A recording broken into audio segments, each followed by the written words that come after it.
Je suis resté avec. Il vous dit merci pour la guitare. Merci encore, Dominique. Encore l'histoire de Noël. Je suis resté avec un avocat en main. Et pourquoi vous faites ça? Je crois qu'un avocat a souvent cette forme. Vous n'avez pas d'avocat, mais vous êtes en train de faire des simulations. Je dis oui, tout à fait.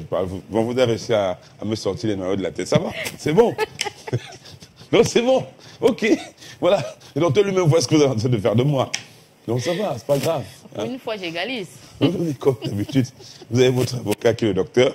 C'est pour l'avocat, vraiment pas l'avocat avec noyau. Hein. Mais si ça vous énerve beaucoup, allez au Nord Sentinelle. Hein, recevoir les flèches. J'ai pas envie de me retrouver avec une flèche. Je vais vous montrer même des images des gars du Nord Sentinelle, comment ils dansent. Hein. Ils sont tous arqués, arqués. Alors si on redressait leurs jambes, ils seraient très très grands. Ils sont grands de taille, oui, tout à fait. Peut-être le docteur peut faire quelque chose, hein, pour la les chirurgie. Pour les populations du Nord Sentinelle. Oui, pour non, le gouvernement indien a dit qu'il vaut mieux les laisser dans leur... Pardon. On interdit même d'aller très proche parce que les risques de contamination sont énormes. On veut qu'ils restent dans leur système, dans leur monde, avec tout ce qu'il y a autour. Donc... C'est une punition. Non, ils sont fiers de... Si vous vous approchez, ils ne veulent pas les contacts, ils ne veulent pas. D'accord. Mais nous voulons le contact avec le docteur Larry. Stéphane Nguemi qui est sur ce plateau. Docteur, bonjour. Bonjour, Madame Sandra Peñel, le commandant. Bonjour, l'artiste de Grandison. Merci pour cette grandeur évoquée souvent le matin. Hein, je me sens honoré, figurez-vous. C'est pas moi qui en parle, beaucoup en parlent de Grandison. Vous savez déjà le bonjour d'un inné à moi, le capitaine Tilatra Kanden. Qui hier me pose la question, mais où était passé sa guitare, il attendait quoi? Moi je dis, mais c'est pas moi de vous répondre. C'est un cadeau de Sandra, en fait, j'attendais juste le cadeau. Ah ok. Oui, c'était, je ne l'ai pas dit à tout le monde. Il vous écoute. Voilà, justement, oh là là là. Vraiment, merci beaucoup, c'est juste, je gratte juste pour vous. Hein. Voilà. 30 secondes. Monsieur Kandem, le capitaine Silatia. Qu'est-ce que je fais, Ro? Qu'est-ce que je fais, monsieur Kandem?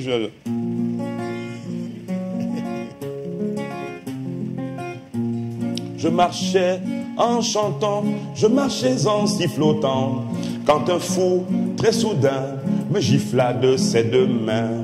Me retournant vers ce fou, il avait pris un caillou. J'ai fui en martelant, moi j'ai fui en chantant. Si on t'a envoyé, si on t'a demandé une tête dans ta secte, va donc donner ta tête. Je ne veux pas mourir, je ne veux pas souffrir. Si on t'a envoyé, tu peux toujours rêver. Une gamine, une enfant, elle n'a pas encore 13 ans. Elle m'a dit, mon gros minou, veux-tu devenir mon chou? J'ai répondu, merci, merci, c'est très gentil, mais je ne suis pas chaud pour finir dans un cachot. Si on t'a envoyé, si on t'a demandé une tête dans ta secte, va donc donner ta tête. Je ne veux pas mourir, je ne veux pas souffrir. Si on t'a envoyé, tu peux toujours rêver. Une gamine, une enfant, elle n'a pas encore 13 ans. Elle m'a dit, mon gros minou, veux-tu devenir mon chou? J'ai répondu, merci, merci, c'est très gentil, mais je ne suis pas chaud pour finir dans un cachot. C'est juste un petit bout, hein. Pour faire plaisir aussi à M. Kandem. Et à tous ceux qui par ricochet, aiment souvent ça. Donc ça nous fait plaisir. Merci beaucoup. Hein, merci pour ces ondes positives, commandant. Alors, le docteur Larry est en train de nous donner beaucoup de joie. Alors, docteur, une autre pathologie ce matin? Oui. Peut-être, hein, vos impressions à la suite de cette prestation. Vous manquez de mots, manifestement. Je manque de mots. Ça, j'ai commencé à danser. Ça, vous le voyez déjà. Merci beaucoup, docteur. Merci pour toutes ces paroles qui nous réchauffent beaucoup. Nous parlons ce matin de la sclérose latérale. C'est quoi la sclérose latérale, docteur? Voilà, il faut dire déjà que hier déjà se célébrait la journée internationale de cette pathologie, appelée encore maladie de Charcot. Maladie de Charcot. Charcot. Voilà. Il faut dire qu'il y a beaucoup de gens qui en souffrent d'ailleurs et qui l'ignorent, bien évidemment. Alors, justement, il s'agit de quoi? C'est une maladie justement qui va justement attaquer ce qu'on appelle les neurones. Nous avons des milliards de neurones dans notre cerveau. C'est-à-dire c'est un trouble justement du système nerveux. Voilà, justement caractérisé par beaucoup plus de manifestations justement qui vont paralyser le corps, l'une des conséquences les plus pires. Est-ce que comment cela débute cette sclérose et est-ce qu'il y a des signes avant-coureurs, il y a des symptômes, comment ça se manifeste? Voilà, justement, comment le savoir si beaucoup aujourd'hui, quand ils commencent à avoir des petits bobos, courent directement chez des charlatans ou encore se mettent à prendre des écorces et tout là. Faites très attention parce que vraiment cette maladie est déjà, il faut dire qu'elle est incurable. Et c'est une maladie aussi vraie. Alors, ça commence déjà par la douleur, les douleurs au niveau du corps musculaire, et fatigue. Alors, vous avez une faiblesse musculaire, des crampes, troubles de sommeil. Alors, quand on dit troubles de sommeil, ça veut dire que vous n'arrivez pas à dormir, l'insomnie, voilà. Carrément. Vous ne dormez pas. Et j'ai parlé des crampes. Parce qu'à chaque fois quand on a des crampes, on pense directement au manque de calcium. Voilà. Ça peut être un signe de... Ça peut être un signe. Faiblesse musculaire également. C'est-à-dire, rien ne donne, vous n'arrivez pas à être debout, vous tenez debout, vous avez mal partout, les articulations et tout. C'est comme ça que ça débute. Voilà comment ça débute. Voilà. C'est dangereux ça, docteur. Très dangereux. Oui. Et ça va jusqu'à ce qu'on appelle l'amaigrissement. Voilà. Donc, comment on attrape cette maladie? Voilà, il faut déjà dire que la maladie, ce n'est pas contagieux déjà, c'est pas contagieux déjà. Il y a un facteur héréditaire, il y a aussi un facteur de mutation, c'est-à-dire ce gène-là qui se transforme. Oui. Alors, dû à beaucoup de facteurs, bien évidemment. Donc voilà des causes. Mais beaucoup plus héréditaire et une mutation des gènes. Et quels sont les facteurs de risque, justement, autour de tout cela? Voilà, permettez-moi justement de... Je souhaiterais déjà que les abonnés de Cocorico nous écoutent très bien ce matin. Je voudrais commencer déjà par des facteurs, notamment ce qu'on appelle les métaux lourds. Les métaux lourds. Et pour prendre des exemples, justement, je voudrais parler de nos mammites à la maison. Le grand disons, les mammites, aluminium, ma cocotte, tout ce qu'on connaît là. Et là, je m'adresse bien évidemment à ces femmes-là qui, à chaque fois, quand ils se mettent à chauffer des repas, quand bien même la nourriture brûle, si je peux appeler ça comme ça, ils se servent encore d'une cuillère en aluminium et ils se mettent à gratter. À gratter. Vous imaginez? On se pose bien la question si c'est le repas qu'on mange finalement ou bien ce n'est pas les résidus d'aluminium que nous mangeons. Bon, le fait de gratter le fond de la marmite. Le fait de gratter. Voilà pourquoi il y a ce qu'on appelle les cuillères en spatule, le bois, pour éviter justement cela. Attendez, docteur. Il faut éviter comment dire, les cuillères en bois, là? Les cuillères en fer, je veux dire, en aluminium, parce que là, ça permet de gratter. Et dites-vous bien que les mamies, les macocos, ça s'use. Il y a souvent un fond marmital là, très intéressant. Voilà. Et on veut récupérer le système. Donc, avec la cuillère, on gratte. Voilà. Et on ramasse un peu d'aluminium. Justement. Et à chaque fois, un peu de métal. Et à chaque fois, vous allez constater, ça c'est très dangereux. Voilà déjà un facteur de cause, justement. Il y a également ce qu'on appelle les champs magnétiques. Et ça, je voudrais m'adresser aussi aux collaborateurs. Notamment, vous avez entendu à l'époque parler du vibromasseur. Oui. Les gens en ont utilisé. On dirait même que ceux qui n'avaient pas la possibilité, c'est que... je veux dire, c'était des derniers. C'est devenu un objet de luxe. Hein. Voilà. C'est clair. Donc, le vibromasseur, pas un autre vibro, parce qu'il y a plusieurs vibros. Il y a plusieurs. Voilà. Je voulais dire que c'est un facteur. Faites très attention parce que justement, ça également, c'est un facteur de risque à ce qu'on appelle maladie de Charcot.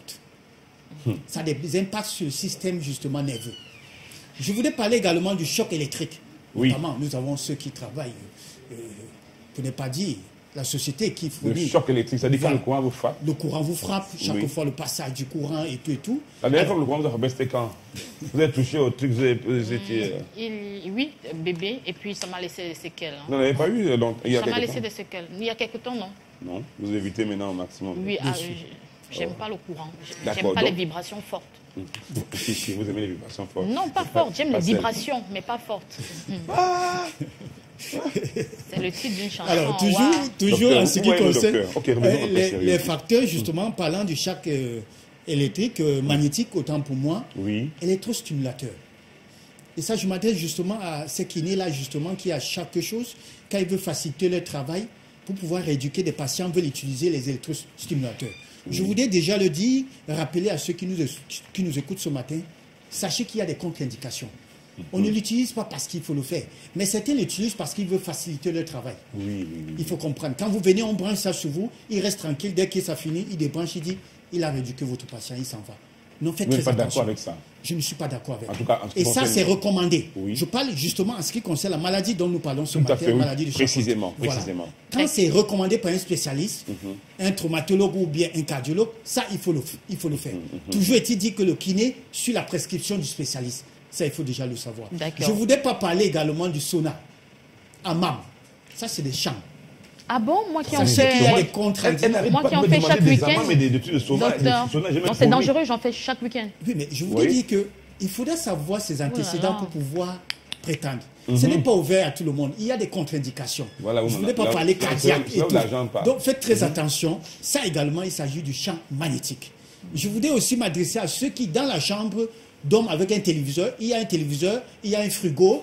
Et en plus, ils dorment avec le téléphone et tout. Bon. Ça, c'est également de champ. Donc, ça c'est quand vous présentez des signes comme ceux-là, justement, annonçant peut-être la maladie. Faiblesse, crampes, tout ça. Là, et que vous avez déjà tout ça, c'est très dangereux. Le sauna n'est pas bon pour vous. Voilà. Le sauna est bon pour les personnes un peu plus en forme. Donc, pour ces personnes qui sont exposées déjà qui ont des signes avant-coureurs, il faut l'éviter. Sclérose latérale amyotrophique. Justement, qu'il s'agit justement d'un durcissement, quand on parle de sclérose, et justement latéral, il s'agit de la colonne vertébrale.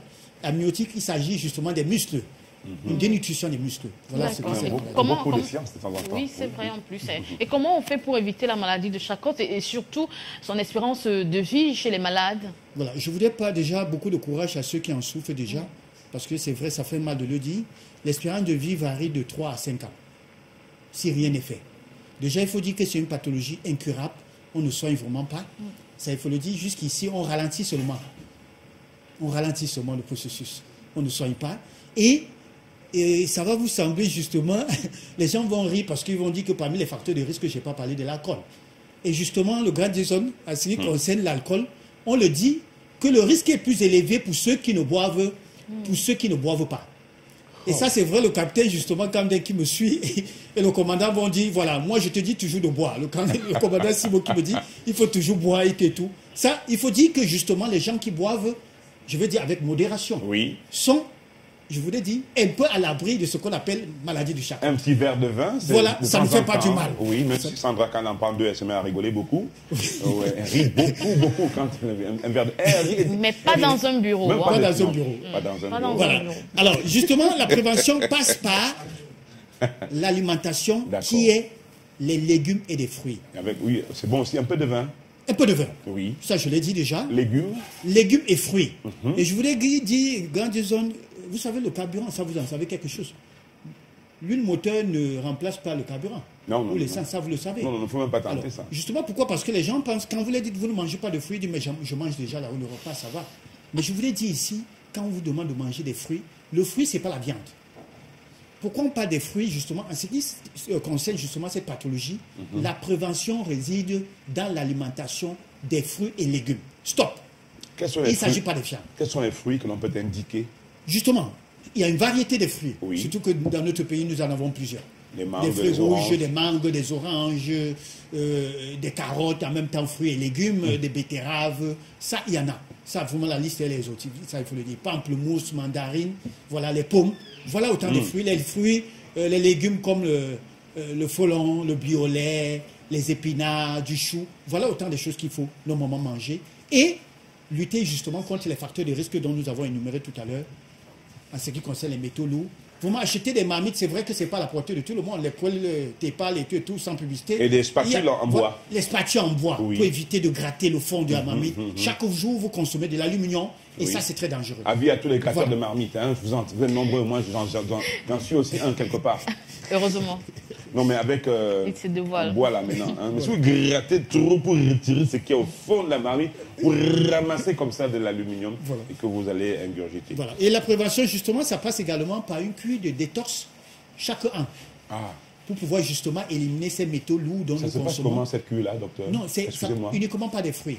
Ça veut dire que vous faites une monodiète de 2 à 3 jours en mangeant uniquement des fruits. Ça se fait.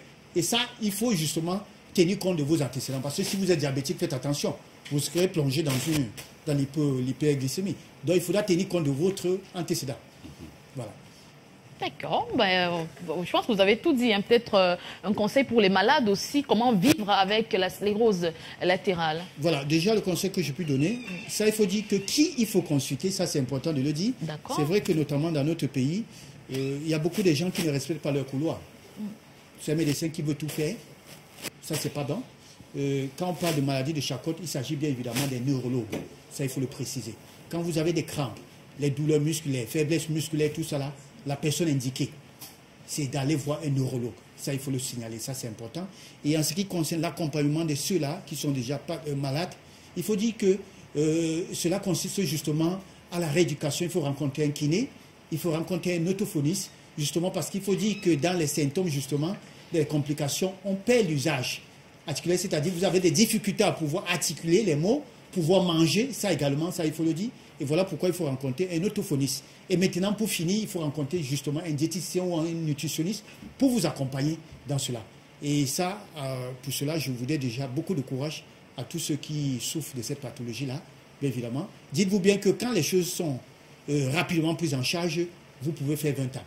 Ça, c'est ce qu'il faut comprendre. Voilà. D'accord. Merci beaucoup à vous, docteur Larry Stéphane Nguemi, d'être passé ce matin. Rendez-vous demain, s'il plaît à Dieu, docteur. Par la grâce de Dieu. On espère que ce sera une journée calme et pas agitée. Ça, il faut le dire, par la grâce de Dieu.